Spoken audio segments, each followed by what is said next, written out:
এটাকে সমাধান করার জন্য আমরা অলরেডি প্রক্রিয়াধীন আছি। আমার ঘর ভেঙে ফেলো, আমার ছেলেদেরকে মেরে ফেলো, আমি বাংলাদেশের মানুষকে ছেড়ে যাব না। এর চেয়ে আর কি কথা হতে পারে? বুকে হাজার হাজার ব্যথা নিয়ে আমার নেত্রী খালেদা জিয়া 10 বছর জেল থাকলো, বিদেশে পালাবো না, ওনার জন্য প্লেন দেওয়া হয়েছিল, চলে যাও সৌদি আরব। বলে যে আমি যাব না। আল্লাহর কসম আমি জানি প্লেন দিয়েছিল ওই যে কি বলে মইনি আহমদ আর ফখরুদ্দিন সামলে, যায়নি, বলে যে না আমি যাব না। আল্লাহর কসম খুদার কসম বলেছিল উনি যাবে না, বলছেন মেরে ফেলো আমাকে। 200 মহিলা পুলিশ নিয়ে গেছে তাকে ধরে প্লেনে তোলার জন্য, ওঠে নাই, পারে নাই। আর হাসিনা বাদ রাইতে দেয় ততর খাতাল মাছ। আপনাদেরকে প্রথমে এই দল যদি করেন, প্রেসিডেন্ট জিয়াকে চিনতে হবে, নাম জানলে হবে না। আল্লাহ বলেছেন কি রকম, কোরআন পড়লে হবে না, কোরআনকে বুঝতেই হবে। কোরআনকে যদি বুঝতে না পারেন তাহলে সঠিকভাবেই আল্লাহর বিরাট এই মানে কীর্তি, বিরাট একটা যে আপনার পৃথিবী ভূমণ্ডল সৃষ্টির পিছনে কি রহস্য ছিল এগুলি কিছু বলবেন না। সেই জন্য আমাদেরকে প্রত্যেকটা বিষয়ে জানতে হবে, প্রত্যেকটা মানুষকে চিনতে হবে, প্রত্যেকটা দেশকে চিনতে হবে, পৃথিবীকে চিনতে হবে। সকল কিছু চিনলে আমরা আল্লাহকে চিনতে পারবো এবং আল্লাহর উপরে বিশ্বাস করে আমরা এই পৃথিবীতে একটা আপনার সুন্দর সমাজ গড়ে তুলতে পারবো। জিয়াকে চিনতে হবে কেন? যেই জিয়া বিসমিল্লাহির রহমানির রহিম বলে এই দেশের স্বাধীনতা ঘোষণা করেছিলেন,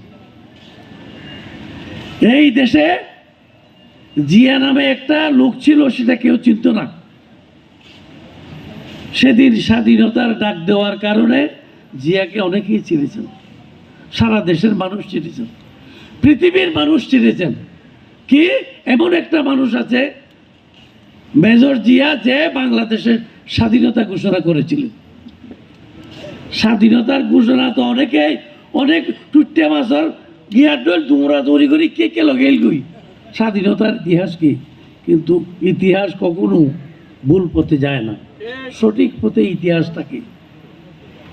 জিয়ার ডাকের কারণেই স্বাধীনতার যুদ্ধের অস্ত্র ধরেছিল সকলেই। সেই জিয়া কেন একটি দল করলো? ভারতপন্থী আওয়ামী লীগ এবং তার যতগুলি দূষণ আছে, আমরা চাই না বাংলাদেশে তারা সুন্দর পলিটিক্স করুক। চান কিনা? এই আওয়ামী লীগেরা যারা বারবার বাংলাদেশের স্বাধীনতা সার্বভৌমত্ব ভারতের কাছে দিতে চায়, তাদের সাথে আমরা নাই। আছেন? এই দল কেন করেন? এই দল করেন সেই জন্য। আর ওই আবার ওই 2-3 হাজার মাইল দূরে পাকিস্তান, জামাত ইসলাম পাকিস্তানকে পাকিস্তান বানানোর, পাকিস্তানি বারবার এই আওয়ামী লীগ আর জামাতের কারণেই তো বাংলাদেশে এতগুলি যুদ্ধ। এরাই তো সব চরম সমস্যা বাংলাদেশে, আমরা দেখতে পাচ্ছি তো কি নাকি না বলেন? তারেক রহমানের এই বাংলা, তারেক রহমানের জাতীয়তাবাদী দলের কর্মী আপনারা। ভবিষ্যতে এই যারা এখানে বসে আছে, এরাই আমাদের পরে নেতৃত্ব দেবে, এখান থেকে এই যোগ্য নেতৃত্ব উঠবে। আপনারা যাকে পছন্দ করবেন সেই নেতা হবে। কাকু গায়ে জুড়ে না তা করা যাবে না, টাকা দিয়েই মানুষকে কিনা যাবে না। নেতৃত্বের মধ্যে সৌন্দর্য দিতে পারবে সেই হবে নেতা ভবিষ্যতে। আমরা এ দলকে আজকে 40-50 বছর এই দলকে আমরা সংগঠিত করে জিয়াউর রহমানের সাথে এই কক্সবাজার জেলায় যারা রাজনীতি করেছিল, আমি একজন আছি এখানে, আর কেউ নাই। হয়তো 2-1 জন থাকলেও ওনারা ইনেকটিভ হয়ে গেছে। তা আমাদের এখন আর কোনো চাওয়া পাওয়া নাই, আমাদেরকে শুধু আপনারা সুন্দরভাবে 31 দফা দিছি আমরা, আমাদের নেতা তারেক রহমান সাহেব 31 দফা দিছি, সেখানে নাই যে এমন কোনো দফা নাই।